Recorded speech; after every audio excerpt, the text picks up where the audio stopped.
For analysis of this year's UN General Assembly, here with me now, Paolo von Schirach. He's president of the Global Policy Institute.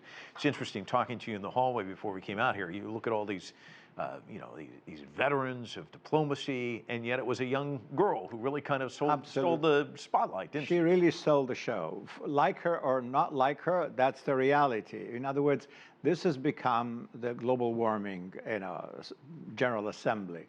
This was the theme that she brought, and with kind of forceful language and kind of reprimanding the adults who also happens to be the world leaders, how you betrayed us, we the younger generation, because we will have to live with the consequences. You may be dead, but we will have to live with the consequences of what you've done or not done in terms of taking serious action on global warming. So again, not a bad thing that somebody puts the, a sharp tone on this.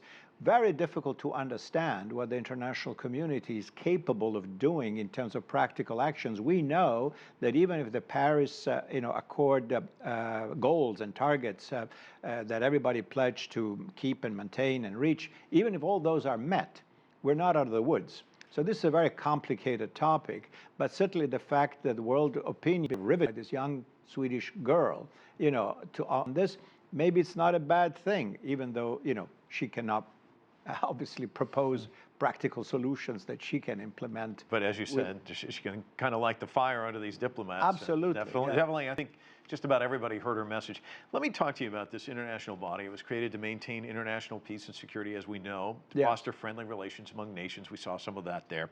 To create global cooperation on solving economic, social, and human problems. And you look at Syria. Oh, yes. And again, in a council meeting, I can't begin to tell you how many times we talk about Security Council meetings about Syria. What's the problem with this international body? Why can't they get at some of these? Well, I mean, during the Cold War, we knew what that was the animosity, the ideological conflict between the United States and the Soviet Union. And again, the way the UN was set up with some permanent members of the Security Council having a veto power, well, that assured that if somebody didn't like what everybody else wanted, just one country could say no, and no is no, and it's final. And it have great lofty purposes, etc., but zero enforcement powers of its own.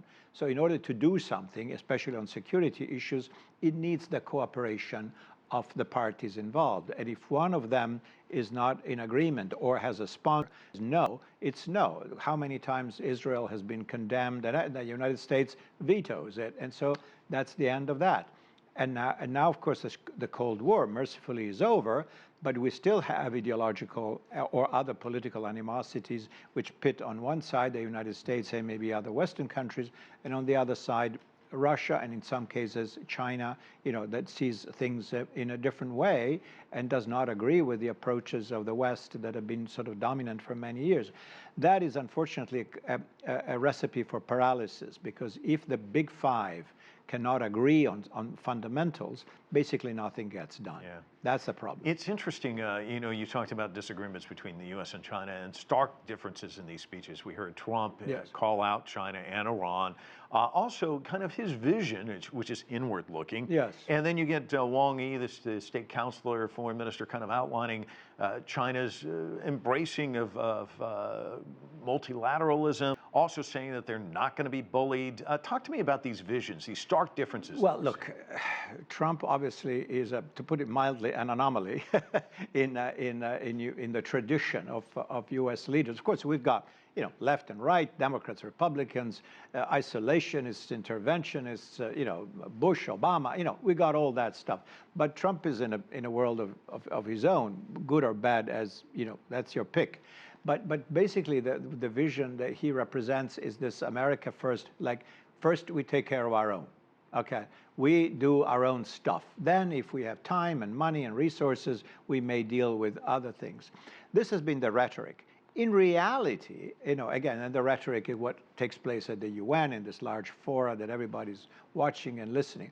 In reality, if you look at actions, it's not that the Trump administration has done such incredibly awful or my God, things.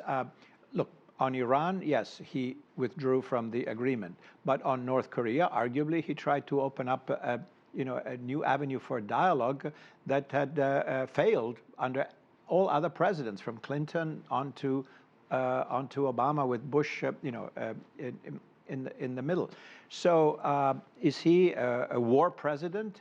Not really. Even now, with the harsh rhetoric on Iran, my reading is that this administration is in no mood or hurry to escalate and go to a big confrontation with Iran, notwithstanding the very serious and, quite frankly, credible accusations of Iran having bombed, the Saudi oil fields, which cut down production in Saudi Arabia by 50%. But I don't see Trump say, okay, well, this is it. This is the smoking gun. We're coming after you. Watch out. None of that is happening, and I wouldn't hold my breath for that. It's worth pointing out they deny that. But it's great to see you on our broadcast, as always. Thanks so much. Thank you.